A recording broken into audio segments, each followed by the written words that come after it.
महानुभाव पंथाचे प्रवर्तक आणि 12व्या शतकातील थोर तत्वज्ञ, समाज सुधारक, भगवान सर्वज्ञ श्री चक्रधर स्वामी यांचा आज अवतार दिन आहे। मी श्री चक्रधर स्वामींना माझा शतशः प्रणाम करतो, शतशः दंडवत घालतो।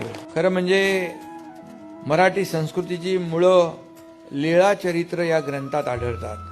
मराठी भाषा आणि मराठी संस्कृतीचा उगम इथूनच झालेला आहे। सर्वज्ञ श्री स्वामी हेच महाराष्ट्राचे मूळ पुरुष आणि कुळ पुरुष आहेत असं म्हटलं तर वावगं ठरणार नाही। स्वामीजी हे महानुभाव पंथाचे संस्थापक होते, थोर तत्वज्ञ होते। आजही अनेक विद्यापीठांमध्ये महानुभाव पंथ, लीळा चरित्र आणि सर्वज्ञ श्री स्वामीजींच्या कार्याचा, चरित्राचा अभ्यास होत असतो।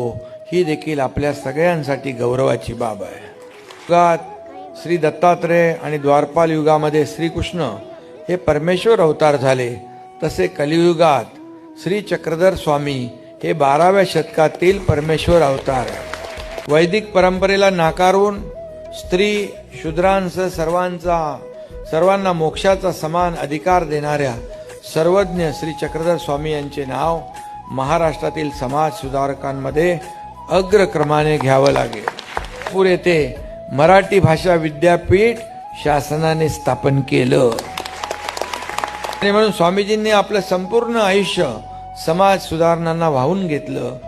आज महिला सबलीकरणाच्या योजना आपण आणतो, सगळं करतो। महिलांना आत्मनिर्भर करणे, त्याची बीज देखील सर्वज्ञ स्वामीजींच्या कार्यातूनच मिळालेली आहे।